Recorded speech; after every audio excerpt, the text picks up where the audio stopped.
Spent the last decade of my naval career fighting religious fascism abroad. Never thought I'd have to fight it right here in the United States of America. I grew up in rural South Carolina, and books got me out of the trailer parks. My parents trusted those educators and the librarians to let me read what I needed to read. I spent 21 years in the Naval Nuclear Propulsion Program, where Admiral Hyman Rickover said a questioning attitude was the key to success in the nuclear power program. I want my son exposed to different ideas and different viewpoints so that he can learn to think critically and not be force-fed somebody else's opinion. The backlash against Florida Governor Ron DeSantis' book banning laws is still growing, and that retired Navy commander is mincing no words comparing DeSantis' crusade to the religious fascism he spent decades of his life fighting. We've all been exposed to different opinions. Makes us better. Makes us stronger. Adversity has made me stronger.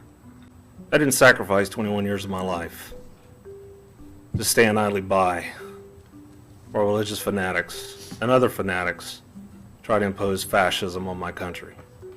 I urge you to think about what a book ban needs and use transparency. I don't need anyone else telling my son what he can and cannot read.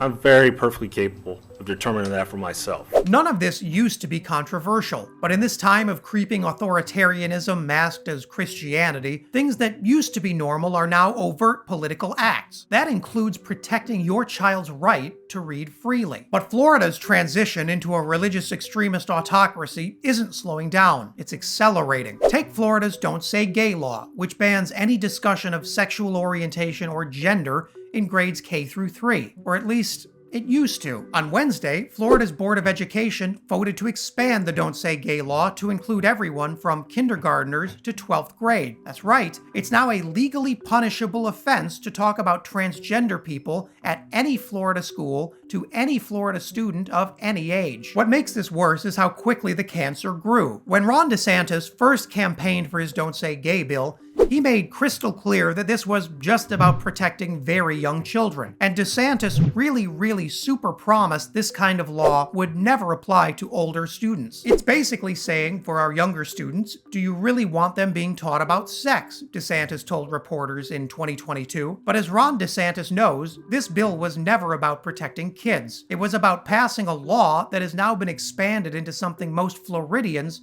wouldn't support if they knew it at the time. Spent the last decade of my naval career fighting religious fascism abroad. Never thought I'd have to fight it right here in the United States of America. The governor's cynical strategy showcases his deep distaste for democracy. In DeSantis land, it's fine to mislead voters about what your bill does and even who it applies to. The ends will always justify the means. Whatever gets that GOP boot down firm on transgender throats. Florida is now well on its way to becoming America's Iran, and other red states think that's just a great idea. In Missouri, state Republicans have taken the war on books a step further than even DeSantis by just agreeing to defund libraries entirely. Honestly, in places like this, they have what feels like absolute power to them, and they're appealing to the furthest right in their base. And so right now, they have decided somehow that libraries and teachers and schools are the bullies they want to call the enemy, and talk about brainwashing our kids. And, you know, like this library thing, they can't point to a single example in Missouri of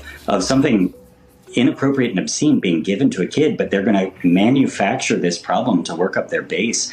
And then the defunding the libraries just feels like the next step to them and how they exert power. Now, it's hard to overstate how little Republicans actually care for the concept of democracy. That's why they're doing their best to build one-party states in places like Missouri and Florida, because authoritarianism is a lot easier when you don't need to compromise with anyone. What started in Florida is now a national trend. Republicans made over 1,200 attempts to ban books last year alone. That's the highest level since the American Library Association started keeping records. And hey, keep that record book away from Ron DeSantis. He'll ban that thing so fast, the Republican Party is on pace to beat their 2022 book banning numbers this year. That's aided by a Democratic Party that has resisted efforts by activists to draw them into this fight. Joe Biden wants to avoid painful social issues in the 2024 campaign. That may be impossible. With DeSantis doubling down and every ambitious Republican in America swearing to lead their own book burnings, it can feel like we're living in a dystopian novel. If Republicans get their way,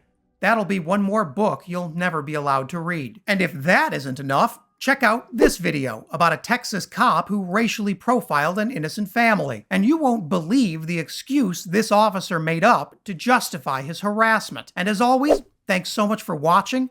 Remember to subscribe to the channel and leave a comment below to let me know what I should cover next.